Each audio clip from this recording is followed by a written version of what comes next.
హర హర మహాదేవ్ అండి. శ్రీ మాత్రే నమః, శ్రీ గురుభ్యో నమః. నేను మీ శివస్వామిని.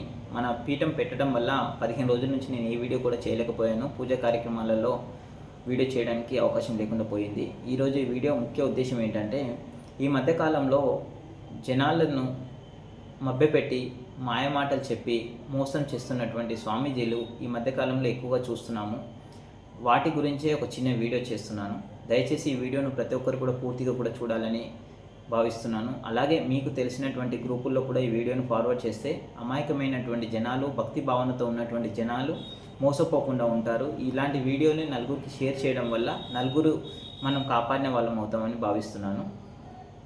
ఈరోజు విషయం ఏంటంటే, మనము మానవ జీవితం ఎత్తినప్పుడు ఖచ్చితంగా బాల్యం నుంచి యవ్వనంలో, వృద్ధాప్యంలో ఏదో ఒక సమయంలో ఏదో ఒక ప్రాబ్లంకి మనము ఎదుర్కోవడం జరుగుతుంది.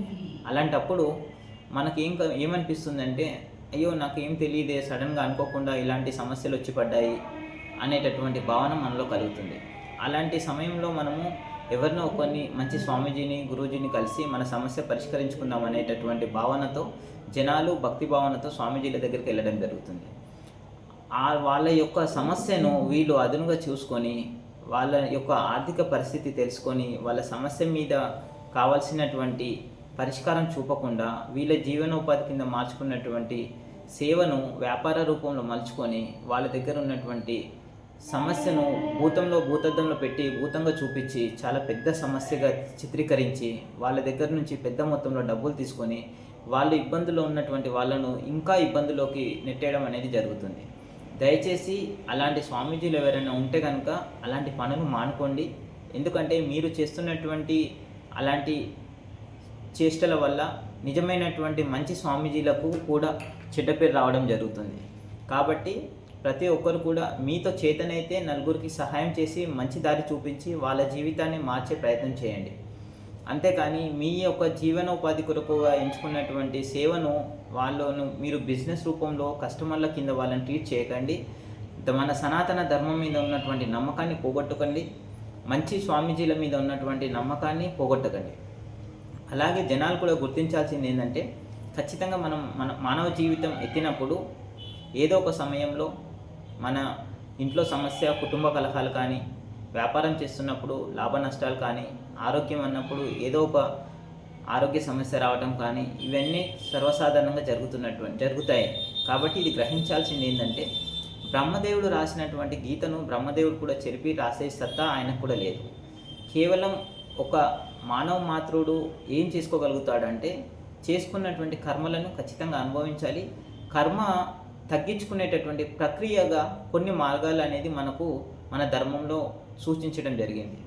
మీరు ఏదైనా సమస్యతో సతమతం అవుతున్నప్పుడు వాటికి కావాల్సినటువంటి సమస్యను పూర్తిగా తొలగించలేము, కానీ సమస్య తీవ్రతను తగ్గించే దిశగా మనము కొన్ని ప్రక్రియలు అనేది చేయడం జరుగుతుంది. అది మీరు స్వచ్ఛందంగా దేవుని ముందు మీ యొక్క బాధను వెళ్ళబుచ్చి దేవుడికి మీ సమస్య తెలిపితే దేవుడు అక్కడే మీ సగం సమస్య మీకు తీరుస్తాడు. అది కాకుండా దేవుడి మీద నమ్మకం లేకుండా మానవులను నమ్మి స్వామీజీల దగ్గరికి వెళ్ళి స్వామీజీలు చెప్పేటటువంటి కొంతమంది స్వామీజీలు మోసం చేసేటటువంటి స్వామీజీలు చెప్పే మాటల వల్ల మీరు నమ్మకం కోల్పోయి స్వామీజీలు అందరూ ఇంతే అన్న దిశగా ఆలోచన మీరు మారి దేవుడి మీద నమ్మకం అనేది కోల్పోవడం జరుగుతుంది. కాబట్టి ప్రతి ఒక్కరు కూడా గ్రహించాల్సింది ఏంటంటే, మనము గత జన్మలో చేసుకున్నటువంటి కర్మఫలం ఏదైతే ఉంటుందో దాని ప్రభావం ఖచ్చితంగా ఈ జన్మలో ఉంటుంది. అలాగే ఈ జన్మలో మనము ప్రతినిత్యం రోజు చేసేటటువంటి కార్యక్రమాలను, మనం మాట్లాడే మాటల వల్ల, మన ప్రవర్తన వల్ల మన రేపటి రోజు అనేది ఆధారపడి అనేది ఉంటుంది. సో మనం ఈరోజు ఏదైతే చేస్తామో, ఏదైతే మాట్లాడతామో, ఏ రకంగా అయితే ఆలోచిస్తామో, ఈ మూడు కలిసి రేపు మన రోజును అనేది నిర్ధారించడం అనేది జరుగుతుంది. కాబట్టి ప్రతి ఒక్కరిని కూడా గౌరవిస్తూ ప్రేమపూర్వకంగా, ఆప్యాయతంగా, అనురాగంగా, ఎవరిని కూడా దూషించకుండా, ద్వేషించకుండా, మర్యాదపూర్వకంగా ఉంటే కనుక ఖచ్చితంగా మీకు సగం సమస్యలు అనేది మీ దరిదాపుల్లోకి రాకుండా ఉంటాయి. కొద్దిమంది వాళ్ళ యొక్క స్వలాభం కోసం, వాళ్ళ యొక్క వికృష్ట చేష్టలకు బలి చేస్తూ వాళ్ళ యొక్క స్వార్థ బుద్ధి కోసం ఎదుటి వాళ్ళను మాయమాటలతో మభ్యపెట్టి మోసం చేసి వాళ్ళ జీవితాన్ని కొనసాగిస్తే ఖచ్చితంగా వాళ్ళు కూడా ఎదుటి వాళ్ళు ఏదైతే మీ వల్ల నష్టపోయి ఉంటారో వాళ్ళు పడుతున్నటువంటి బాధను దేవుడు మీకు కూడా ఇవ్వడం జరుగుతుంది అనేది గ్రహించాలి. ఏదైనా సమస్య వచ్చినప్పుడు సరైనటువంటి స్వామీజీలను ఎలా గుర్తించాలి అని మీకు సందేహం రావచ్చు. ఎవరు సరైనటువంటి వాళ్ళు, ఎవరు దొంగ స్వామీజీలు అని గుర్తించాలి అనుకుంటే, వాళ్ళని గుర్తించాలనుకుంటే సింపుల్గా మీరు ఉన్నటువంటి సమస్యను చెప్పిన తర్వాత, వాళ్ళు పూర్తిగా సమస్య విన్న తర్వాత వాళ్ళు మీకు ఎలాంటి సలహాలు ఇస్తున్నారు, ఎలాంటి సలహాలు, సూచనలు, పూజలు, విధానాలు, మీ నడవడిక ఏ రకంగా ఉంటుంది అని వాళ్ళు చెప్పే మాటల వల్ల మీరు గ్రహించుకోవాలి తప్ప ముఖం మీద ఎవరు కూడా స్వామీజీలు నేను దొంగ స్వామిని, నేను సరైనటువంటి స్వామీజీని అని ఎవరు కూడా రాసి పెట్టుకోరు. కాబట్టి వాళ్ళు మాట్లాడే మాటల వల్ల, వాళ్ళు చెప్పే విధానం వల్ల మీరు ఆలోచించుకునేటటువంటి శక్తి అనేది కాస్త మీరు ఉపయోగించాలి.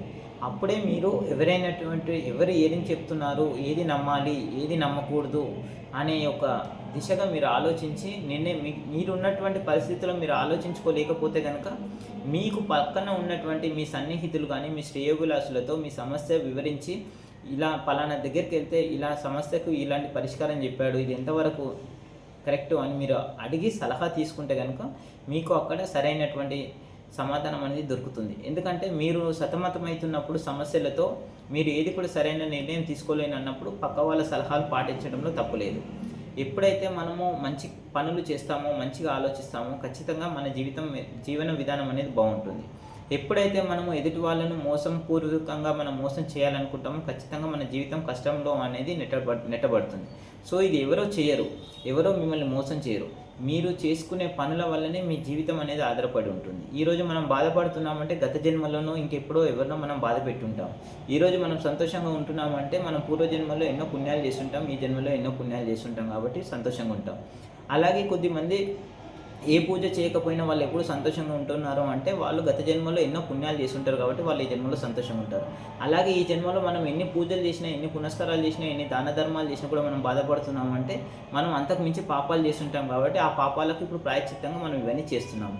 అలాగే మనము పాపాలు చేసిన తర్వాత కూడా మనము పుణ్యం చేసుకుంటూ పోతున్నాము అంటే మీకు ఆ పుణ్యఫలం అనేది రాదు. మీరు చేస్తున్నటువంటి పాపకర్మలను కడిగేసుకుంటున్నారని భావించాలి. కాబట్టి ప్రతి ఒక్కరు కూడా ఎవరిని పడితే వాళ్ళని నమ్మకండి, మోసపోకండి. అలాగే మంచి స్వామీజీలకు చెడ్డ పేరు రావడం వల్ల నేను ఈరోజు వీడియో చేయాల్సి వస్తుంది. అలాగే స్వామీజీలకు మరొకసారి విజ్ఞప్తి ఏంటంటే, మీరు ఈరోజు వాళ్ళ దగ్గర నుంచి ఆర్థికంగా లబ్ధి పొందొచ్చు, వాళ్ళ నమ్మకాన్ని మీరు దెబ్బతీయొచ్చు, మీరు ఆర్థికంగా బలపడవచ్చు. కానీ ఏదో ఒక రోజు మీ పాపం పండే రోజు వచ్చినప్పుడు ఖచ్చితంగా మీరు మీ కుటుంబంతో సహా పూర్తిగా సమాజానికి, మన ధర్మానికి సమాధానం చెప్పే రోజు వస్తుంది. మీరు చేస్తున్నటువంటి పాపాలకు మీ కుటుంబ సభ్యులు కూడా బలవుతారు. దయచేసి ఎవరైనా ఇప్పటికీ కూడా అలాంటి జనాలను మోసం చేసే దిశగా కనుక ఆలోచన ఉంటే కనుక విరమించుకోండి. ఎందుకంటే ఇది ఒక్కరితో ఇద్దరితో కాదు, ఈ మధ్యకాలంలో చాలా ట్రోలింగ్స్ చూస్తున్నాము. చాలామంది స్వామీజీలు చాలామంది ఫేక్ వీడియోలు పెట్టడం వల్ల జనాలు మోసపోతున్నారు కాబట్టి ఈ వీడియో చేయాల్సి వస్తుంది. ప్రతి ఒక్కరు కూడా ఎవరిని పడితే వాళ్ళని నమ్మకండి, మోసపోకండి. దేవుని మించినటువంటి అతీంద్రియ శక్తులు ఏ మానవ మాత్రానికి కూడా లేవు. మీరు దేవుని యొక్క పాదాల చెంత మీ యొక్క సమస్యను చెప్పుకోండి, మీ సమస్య తీరుతుంది.